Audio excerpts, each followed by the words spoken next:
Part 1. The starship Aurora drifted silently through the endless expanse of space. Its sleek silver hull shimmered faintly under the light of a distant sun. Inside, Commander Alex Carter sat in the captain's chair on the bridge, his eyes scanning the glowing screens that surrounded him. The ship had been traveling for months, exploring uncharted regions of the galaxy. Every day brought new wonders, but nothing like what they were about to discover. "Anything yet?" Alex asked, leaning forward slightly. His voice carried a mix of curiosity and impatience. Bob Harris, the communications officer, glanced up from his console with a grin. Bob was known for his humor, even in the most serious moments. "Still nothing, boss," he said. "Unless you count the fact that we've officially run out of snacks." Alex chuckled despite himself. "Keep looking, Bob. We didn't come all this way just to starve." Samantha Reed, the navigator, swiveled her seat around. Her sharp green eyes locked onto Alex's face. "We're picking up something unusual," she said, pointing at her screen. "There's a planet ahead. Looks Earth-like. Oxygen-rich atmosphere, liquid water, maybe even vegetation." The announcement caught everyone's attention. For a moment there was silence as the crew processed the news. Then Daniel Kim, the ship's scientist, leaned closer to his instruments. His fingers flew over the controls as he analyzed the data streaming in. "This is incredible," he murmured. "It's not just Earth-like. It's almost identical. Temperatures are stable, gravity is close to ours, and there's no sign of dangerous radiation." Alex stood up, his tall frame towering over the others. "Let's take a closer look," he said firmly. "Prepare the long-range scanners. I want every detail before we decide anything." As the crew worked, excitement buzzed through the air. Discovering an Earth-like planet was rare, and the implications were enormous. Could it support human life? Was it already home to some form of alien civilization? Questions raced through their minds, but one thought seemed to dominate. If the planet was uninhabited, who got to name it? "Well, obviously it should be named after me," Bob joked, breaking the tension. "How does Bob's world sound?" Sam rolled her eyes but couldn't help smiling. "Dream on, Bob. Maybe we'll call it Reed's Refuge. Sounds classy, doesn't it?" "No way," Daniel chimed in. "If anyone gets naming rights, it's science. How about Kim's Discovery?" Alex shook his head, amused by the banter. "We'll worry about names later. First, let's make sure it's safe." The Aurora moved closer to the planet, its engines humming softly as it adjusted course. Through the viewport, the world came into focus. It was breathtakingly beautiful. Swirling white clouds covered parts of the surface, while vast oceans sparkled beneath the sunlight. Continents stretched across the globe, dotted with lush green forests and sprawling mountain ranges. It looked like paradise. But then something unexpected happened. As the ship entered orbit, alarms blared suddenly, startling the crew. Red warning lights flashed across the bridge. "What's going on?" Alex demanded, his voice sharp now. "It's not us," Sam replied quickly, checking her console. "Something else is out here. Multiple objects, big ones, closing fast." Before anyone could react, the view outside changed dramatically. A fleet of alien ships materialized seemingly out of nowhere, surrounding the Aurora. They were unlike anything the crew had ever seen. Sleek and angular, their dark metallic surfaces reflected the light of the nearby star. Strange symbols glowed faintly along their hulls, pulsating in rhythmic patterns. "Aliens," Daniel whispered, awestruck. "They're real." Alex stepped toward the main view screen, his expression calm but determined. "Hail them," he ordered. "Let's see if they're friendly." Bob tapped furiously at his controls, sending out a standard greeting signal. Moments later, a response came, not in words but in images and sensations that flooded the crew's minds. It felt like someone was speaking directly inside their heads, though the message was fragmented and hard to understand. "They're telling us to leave," Daniel translated haltingly, clutching his temples. "They don't want us here." Alex frowned. "Why would they care? This planet isn't theirs, is it?" The alien's leader soon made contact. His image appeared on the screen. A towering figure with an insectoid body, shimmering exoskeleton and glowing blue eyes. He introduced himself as Xylor 7, speaking in broken English that echoed eerily in their thoughts. "You must go," Xylor 7 said, his tone firm. "This world is forbidden." "Forbidden?" Alex repeated, raising an eyebrow. "By whom? And why?" Xylor 7 hesitated, as if weighing how much to reveal. Finally, he spoke again. "Your kind cannot claim this place. You cannot give it a name." The statement confused the crew. Why would naming the planet matter so much? Before Alex could press for answers, Xylor 7 cut off communication, leaving only silence between the two groups. "Well," Bob said, breaking the tension once more. "That was weird. Guess Bob's world is off the table." No one laughed this time. Instead, they exchanged uneasy glances.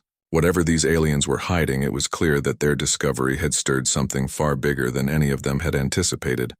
Alex turned back to the viewport, gazing at the mysterious planet below. Something told him this wasn't the end of the story. It was only the beginning. Part 2. The crew of the Aurora sat in stunned silence, their minds racing to process what had just happened. The alien fleet loomed ominously outside, surrounding their ship like a swarm of metallic predators. Commander Alex Carter stood at the center of the bridge, his hands clasped behind his back as he stared at the main view screen. Xylor 7's final words echoed in his mind. "You cannot give it a name." "What does that even mean?" Bob Harris asked, breaking the quiet. His usual humor was absent now, replaced by genuine confusion. "Why would they care if we named the planet?" Samantha Reed swiveled her chair around, her sharp eyes scanning the data on her console. "Maybe it's some kind of cultural thing," she suggested. "Like they think naming something shows ownership or disrespect." "Or maybe they're scared of us," Daniel Kim added thoughtfully.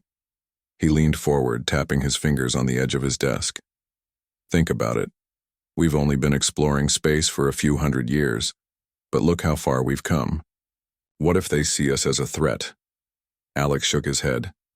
"We don't know enough yet to jump to conclusions, but one thing's clear. They're not going to let us leave without explaining themselves." He turned to face the crew. "Bob, try hailing them again. Let's see if we can get more answers." Bob nodded and began typing commands into his console. A soft hum filled the air as the communication system activated. For several tense moments, there was no response. Then, unexpectedly, the screen flickered, and Xylor 7 reappeared. His glowing blue eyes seemed to pierce through the display, locking onto Alex. "You seek understanding," Xylor 7 said, his telepathic voice resonating in their minds. "But understanding comes with risk." "We're willing to take that risk," Alex replied firmly. "Tell us why you won't let us name the planet." Xylor 7 hesitated, his insectoid body shifting slightly. When he spoke again, his tone was grave. "Your kind has caused disturbances. Worlds touched by your words suffer consequences. Strange events unfold. Realities shift." The crew exchanged uneasy glances. None of this made sense. How could simply naming a planet cause such chaos? "That sounds like superstition," Sam muttered under her breath. "Planets don't change because someone gives them a label." Daniel frowned, deep in thought. "Not all cultures view language the same way we do. Maybe they believe words have power, like magic or something." Alex raised a hand to silence the chatter. "Xylor 7, he said, addressing the alien leader directly. "Can you give us examples? What happens when humans name planets?" For a moment, it seemed as though Xylor 7 might refuse to answer. But then he gestured with one clawed limb, and images began flashing across the view screen. The crew watched in stunned silence as holographic records played out before them. One showed a vibrant jungle planet collapsing into ruin after being named Steve's Paradise. Another depicted a barren moon erupting with volcanic activity following its christening as Chuck's Rock. Each example was accompanied by eerie visuals of natural disasters, strange phenomena, and ecological collapse. "This is insane," Bob whispered, shaking his head. "It's like some cosmic curse." "No," Daniel corrected him, his voice low. It's not a curse, it's a pattern. Look at the timing. Every disaster coincides with the moment the name was given. There's causation here, not coincidence. Alex rubbed his temples, trying to make sense of it all. So you're saying that whenever humans name a celestial body, bad things happen? Is that what you're afraid of? Xyler 7 inclined his head slightly. Yes, and worse. Some changes are irreversible, others unpredictable. The weight of the alien's words settled heavily over the bridge. The crew realized they were dealing with something far beyond their comprehension. This wasn't just about territorial disputes or cultural differences. It was about forces that defied logic. We need proof, Alex said finally. These stories aren't enough. Show us evidence. Take us somewhere we can verify this ourselves. Xyler 7 considered the request for a long moment. Finally, he nodded. Very well. Come with me. But beware. Knowledge carries its own dangers. With that, the transmission ended. Outside, the alien fleet began moving, creating an opening in their formation. It was clear they intended to escort the Aurora somewhere. But where? Part 3. The Aurora followed the alien fleet through the vastness of space, its engines humming steadily as it trailed behind the sleek, angular ships. The crew remained tense, their eyes glued to the viewscreens and instruments. No one spoke. Much. The weight of what they had seen and what might come next hung heavily over them. Commander Alex Carter stood near the main viewport, his arms crossed as he watched the alien vessels guide them toward a destination unknown.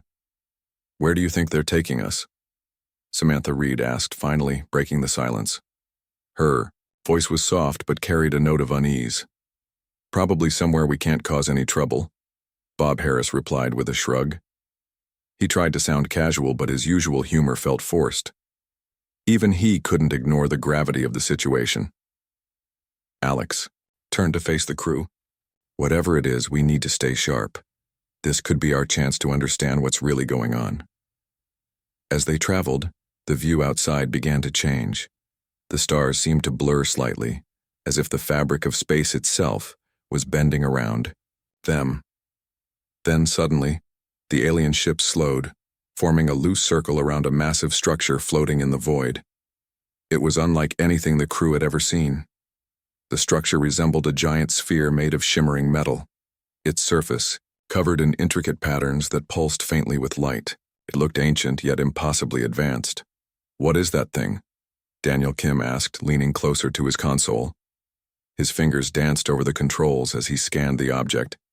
It's huge, bigger than Earth's moon. And those patterns, they're shifting, like they're alive. It looks like some kind of archive, Sam suggested. She pointed at her screen, where data streams were beginning to organize themselves into readable formats. Maybe this is where they keep their records, their history. Xyler 7's voice filled the bridge again, interrupting their observations. You wish to know the truth, he said, his telepathic words resonating in their minds. This is the repository of stars. Here, all knowledge of named worlds is stored. Before anyone could respond, the alien leader signaled for the Aurora to dock with the sphere. A section of the structure opened up, revealing a glowing portal that beckoned them inside. Alex hesitated for only a moment before giving the order to proceed. The ship glided forward, passing through the portal and entering a vast chamber illuminated by soft golden light.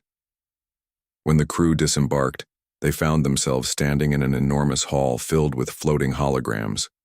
Each hologram displayed images of planets, moons, and other celestial bodies, along with text written in strange, flowing script. The air hummed with energy, and the temperature felt oddly comfortable despite the lack of visible life support systems. This place is incredible, Daniel whispered, his eyes wide with wonder. He reached out instinctively toward one of the holograms, but Alex caught his arm just in time. Careful, Alex warned. We don't know how this works or what it might do. Xyler 7 approached them, his insectoid body moving with surprising grace. Behind him came another Zentari, a younger one with softer features and less intimidating claws. She introduced herself as Lyra, a researcher tasked with maintaining the archive. You seek answers, Lyra said, her tone gentler than Xyler 7's. I will help you find them. Under Lyra's guidance, the crew began exploring the holograms. Each one told the story of a planet or moon that had been named by humans. Some were brief summaries, while others included detailed accounts of catastrophic events that followed. The naming. One hologram showed a lush jungle world called Steve's Paradise being overrun by aggressive plant life within weeks of its christening. Another depicted a barren desert moon named Chuck's Rock, erupting with volcanic activity that wiped out an entire research outpost. These aren't coincidences, Daniel murmured, shaking his head. Every single one of these disasters happened right after the name was given. It's like the act of naming triggers something. But what? Alex asked, turning to Lyra. What exactly are we dealing with here? Lyra hesitated, her glowing eyes flickering slightly. Your language. It carries power. More than you realize. When you name a world, you imprint it with your essence. Your thoughts, your emotions, your subconscious fears. They seep into the fabric of reality. Sometimes this creates instability. Other times, she trailed off, her expression troubled. Other times what? Sam pressed, her voice sharp. Other times it awakens forces beyond comprehension, Lyra admitted. Forces that even we do not fully understand. The revelation sent a chill through the crew. They had always thought of language as a tool, a way to communicate and categorize the universe. But now they were faced with the possibility that their words held far greater significance than they had ever imagined. Why haven't we noticed this before? Alex asked. Surely someone would have figured it out. Perhaps they did, Lyra replied cryptically. But understanding comes with consequences. Not everyone is ready to face the truth. As the crew continued to sift through the archive, they couldn't shake the feeling that they were standing on the edge of something vast and unknowable. The more they learned, the clearer it became that humanity's role in the cosmos was both smaller and larger than they had assumed. Naming planets wasn't just an act of exploration, it was an act of creation, destruction, and everything in between. We need to be careful, Alex said finally, addressing his team. Whatever we decide to do next, we can't let arrogance blind us. If naming planets has this kind of impact, then maybe we shouldn't be doing it at all. No one argued with him. For the first time, they truly understood why the Zentari had been so insistent. The universe was a delicate web, and humanity's presence in it was like a pebble dropped into still water. The ripples could spread farther than anyone anticipated. Part 4. The crew of the Aurora spent hours in the repository of stars, their minds overwhelmed by the sheer volume of information surrounding them. Holograms floated in every direction, each one telling a story more unsettling than the last. Commander Alex Carter moved slowly among the glowing projections, his face etched with concentration. Samantha Reed and Daniel Kim stayed close to him, while Bob Harris lingered behind, staring at a hologram that depicted a once thriving colony reduced to ruins after being named Hope's Landing. This is insane, Bob muttered under his breath. It's like we're cursed or something. It's not a curse, Daniel corrected him, though his voice lacked conviction. It's something else. Something we don't understand. Yet. Lyra, the young Zentari researcher, hovered nearby, her glowing eyes watching the humans carefully. She seemed curious about their reactions, as if studying them for clues about humanity itself.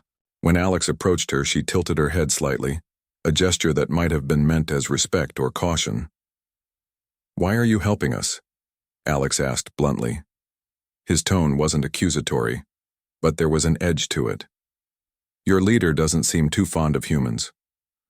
Lyra hesitated before responding. "Xyler 7 fears what your kind might do next. He sees only danger. But I see potential.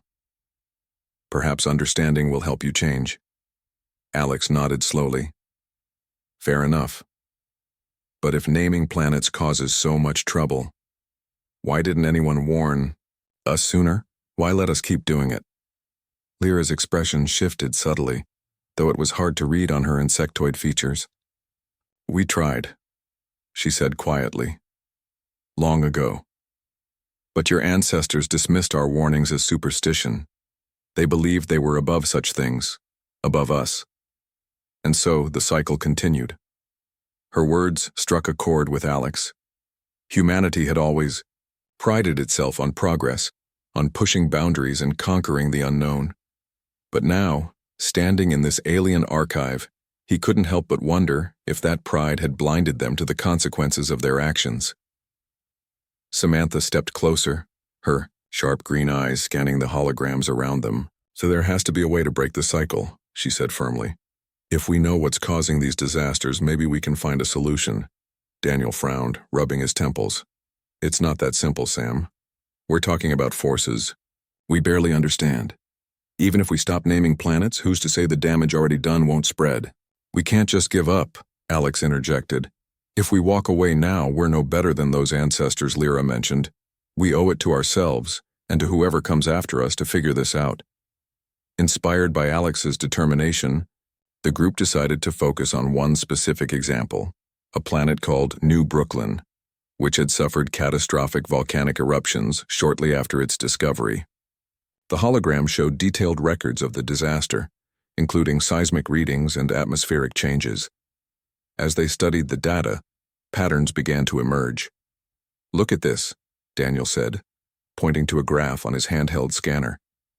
The eruption started exactly when the name was announced. It's not random. It's connected. But how? Samantha asked. Is it the sound, the meaning, or something deeper? Lyra leaned in, her claws clicking softly against the floor. Language shapes reality, she explained. For your kind, it is especially potent. Words carry weight. They create expectations, emotions, even beliefs. When you name a world, you impose those ideas onto it. Sometimes the world pushes back. Bob raised an eyebrow. So, what you're saying is, planets have feelings? No, Lyra replied patiently. Not feelings exactly, but everything exists within a delicate balance. Your words disrupt that balance, awakening forces that should remain dormant. The conversation gave Alex an idea. What? Part 5. The Aurora hung silently in orbit around the unnamed Earth-like planet, its crew still reeling from what they had witnessed. The once barren moon now glowed faintly with an eerie light, its surface covered in swirling patterns of gas that pulsed like a living thing. Commander Alex Carter stood on the bridge, staring out at the chaos through the viewport. His mind raced as he tried to process everything they had learned, and everything they had caused. Well, Bob, Harris said finally, breaking the heavy silence, I guess we know why aliens hate letting us name things. No one laughed. The mood aboard the ship was somber, weighed down by the realization of their mistake. Even Chuck Miller, whose name had been used for the experiment, looked unusually quiet. He sat in a corner, his arms crossed, muttering something about how it wasn't fair to blame him for this mess. We need to fix it, Samantha Reed said firmly, her voice cutting through the tension. We can't just leave that moon like this. What if it gets worse? What if it spreads? Daniel Kim shook his head, his face pale. Fix it? How? We barely understand what's happening. For all we know, trying to interfere could make things even more unstable. Alex turned to face his crew, his expression serious but calm. We can't undo what's been done, but we can take responsibility. That means figuring out how to contain whatever's happening on Chuck's rock before it affects the planet below, or worse. Lyra, the Zentari researcher, hovered nearby, watching the humans with a mix of curiosity and concern. She had remained silent during the discussion, but now she stepped forward. Your willingness to act is commendable, she said softly, but you must proceed carefully. The forces you have awakened are ancient and unpredictable. Then, help us, Alex replied, meeting her glowing eyes. You've studied these phenomena for longer than we've been exploring space. If anyone knows how to handle this, it's you. Lyra hesitated, her claws clicking softly against the floor. Very well, she said after a moment. But we must work together, not as leaders and followers, but as equals. This is not just your burden to bear. With Lyra's guidance, the crew devised a plan to stabilize the moon. Using data collected from the repository of stars, Daniel identified specific frequencies emitted by the gas clouds that seemed to correspond with moments of increased activity. He theorized that introducing counter-frequencies might neutralize the reaction, calming the chaotic energies. It's risky, Daniel admitted as he explained the plan to the group. If we get the frequency wrong, we could trigger another surge. But if we do nothing, the instability will only grow. Samantha nodded, already working on calculations at her console. We'll need to deploy drones equipped with frequency emitters.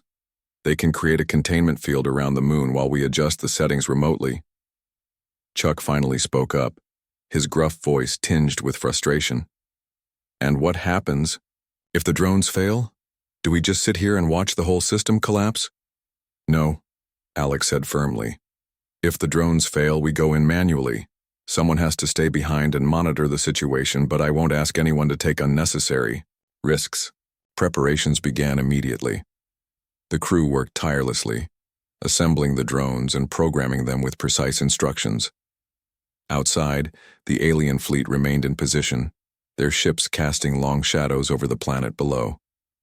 Siler 7 communicated, briefly with Alex, warning him that failure could have catastrophic consequences, not just for the moon, but for the entire region of space. As the hours passed, tensions ran high. Everyone knew the stakes, and the weight of their responsibility pressed heavily on them. Finally, the drones were ready. One by one, they launched from the Aurora, spreading out to form a wide perimeter around Chuck's rock. From the bridge, the crew watched anxiously as the devices activated, emitting soft hums that resonated through the vacuum of space. At first, nothing seemed to change. The gas clouds continued to swirl, their luminous patterns shifting unpredictably. Then, gradually, the movements began to slow. The pulsing lights dimmed, and the fissures on the moon's surface started to close. It's working, Daniel whispered, his voice filled with cautious optimism. The frequencies are stabilizing the reaction. But just as hope began to rise, a sudden burst of energy erupted from the moon's core. The drones faltered, their systems overwhelmed by the surge. Alarms blared throughout the ship as sensors detected a massive spike in radiation levels. We're losing containment, Samantha shouted, her hands flying over her console. If we don't reinforce the field, the reaction could spread. Without hesitation, Alex grabbed a headset and strapped it on. I'm going in, he announced. What? Bob exclaimed, standing up abruptly. Are you crazy? You can't just— I'm the commander, Alex interrupted, his tone leaving no room for argument. It's my job to make sure this gets done. Sam, keep monitoring the readings. Daniel, prepare a backup frequency in case we need it. Bob, man the comms and stay in contact with me at all times. Before anyone could protest further, Alex headed for the airlock.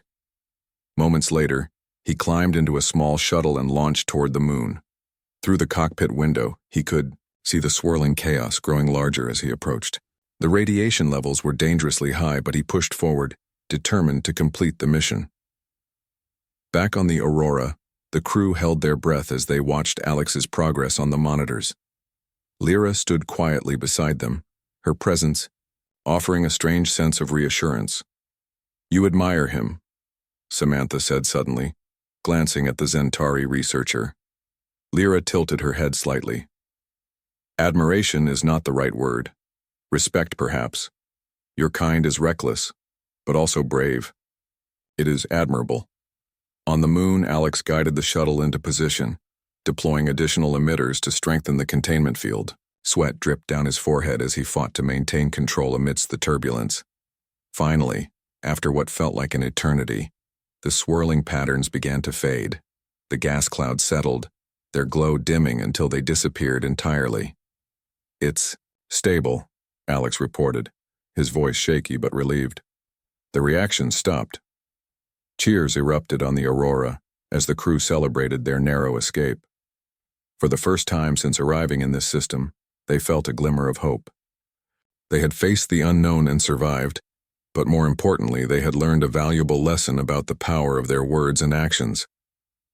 As Alex returned to the ship, he couldn't shake the feeling that this was only the beginning.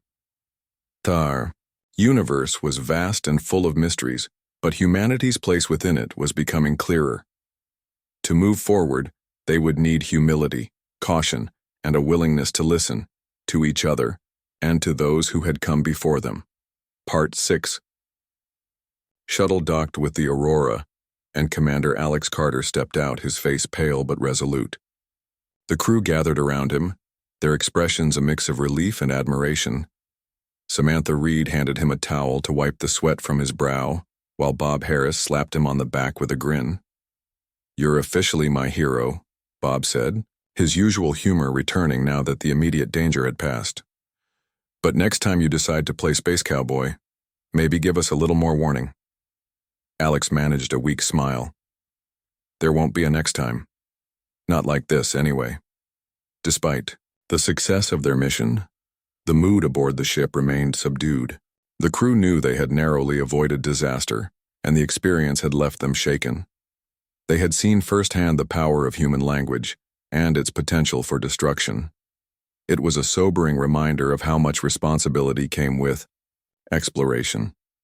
Lyra, the Zentari researcher, approached Alex as he settled into the captain's chair on the bridge. Her glowing eyes studied him carefully as if trying to gauge his thoughts.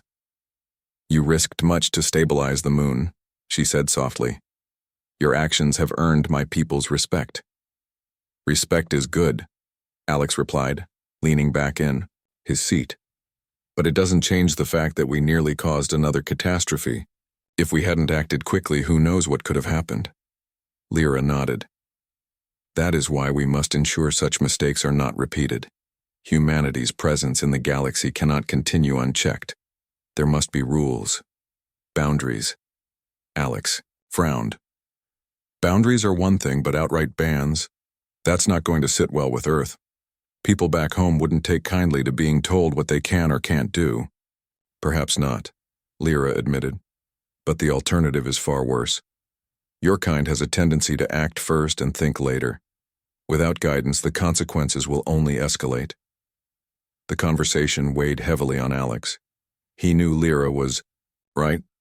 Humanity's track record wasn't exactly stellar when it came to restraint. Still, he couldn't shake the feeling that banning humans from naming planets outright wouldn't solve the underlying issue. The problem wasn't just the act of naming, it was the mindset behind it. Humanity needed to learn humility, to approach the cosmos with respect rather than entitlement. As the crew prepared to leave orbit, Alex called a meeting in the ship's common area. Everyone gathered around the table, their faces reflecting a mix of exhaustion and determination. Alex stood at the head of the group, his posture upright but relaxed. "We've learned a lot over the past few days," he began, his voice steady. "And one thing is clear, we can't keep doing things the way we always have. Naming planets isn't just about staking a claim, it's about imposing ourselves on the universe, and that comes with risks we're only beginning to understand." "Daniel," Kim leaned. Part 7. The construction of the Joint Research Station began shortly after the agreement with the Zentari.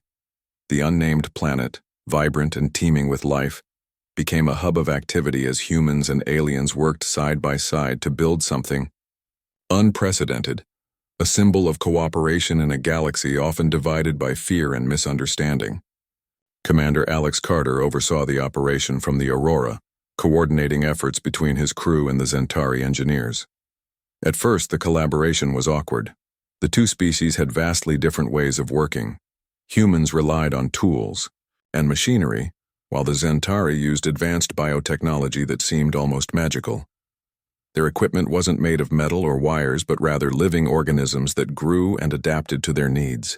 Watching a Zentari engineer program a glowing, jellyfish-like creature to form part of the station's power grid left Bob Harris scratching his head. "How do they even come up with this stuff?" Bob muttered one day, watching as the organism pulsed rhythmically, powering an entire section of the facility. "It's like science fiction." "It's not magic," Daniel Kim replied, though he sounded just as amazed. "It's biology. They've mastered it in ways we can't even imagine." Despite the differences, progress was steady. The station took shape quickly, its design blending human efficiency with Zentari elegance. Transparent domes housed laboratories and living quarters, while winding pathways connected them to gardens filled with alien flora. Samantha Reed spent hours studying the plants, marveling at how some glowed softly in the dark while others emitted sweet, soothing scents. She joked that the place felt more like a resort than a research outpost, but the real challenge lay in fostering trust between the two species. For centuries, humanity had viewed itself as the dominant force in space exploration. Now, they were learning to share, not just resources but decision-making power. It wasn't easy. There were moments of tension, especially when disagreements arose over priorities. The humans wanted to focus on studying the planet's ecosystems, while the Centauri emphasized understanding its energy fields. Alex often found himself mediating these discussions, reminding both sides that compromise was key. One evening, as the sun dipped below the horizon, casting the sky in hues of orange and purple, Alex joined Lyra outside the station. They stood together near a small pond where bioluminescent creatures darted beneath the surface. The air was cool and carried the faint scent of flowers. "You've done well," Lyra said, her glowing eyes reflecting the fading light. "Your people have shown remarkable adaptability." Alex chuckled dryly.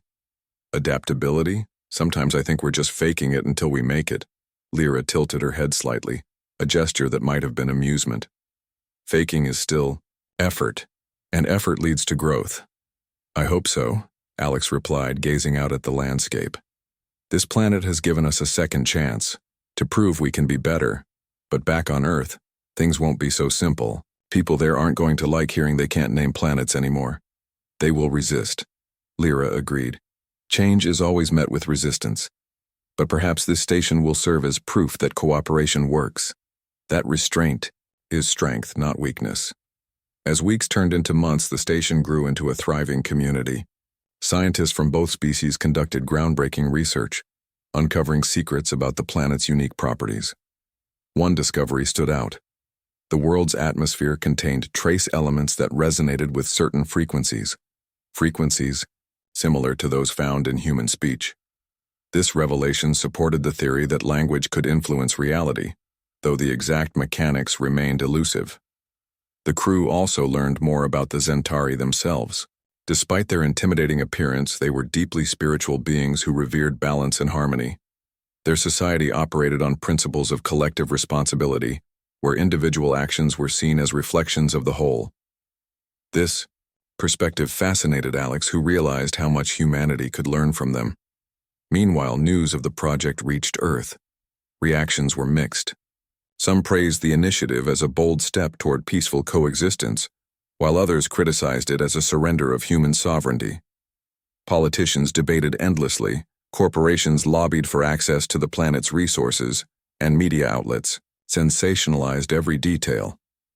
Through it all, Alex maintained open communication with Earth's leadership, emphasizing the importance of patience and long-term thinking. "We didn't come here to conquer," Alex told a skeptical senator during one transmission. "We came to understand, and what we've learned is that the universe doesn't belong to anyone. It belongs to everyone." Back on the planet, life continued to unfold in unexpected ways. Strange phenomena occasionally occurred, reminders of the delicate balance they were trying to maintain. Once a sudden storm swept through the area, causing temporary disruptions in the station's systems.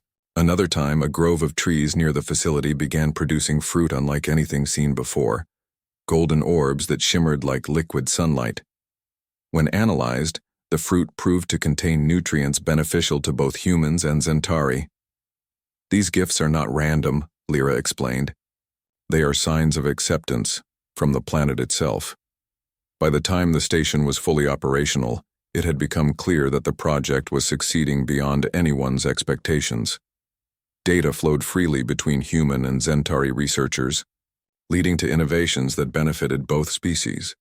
More importantly, the experience was changing how each side viewed the other. Humanity's arrogance softened, replaced by a growing sense of humility. The Zentari, in turn, began to see humans not as reckless intruders, but as partners capable of growth. As Alex prepared to leave the planet and return to Earth, he gathered the crew for one final meeting.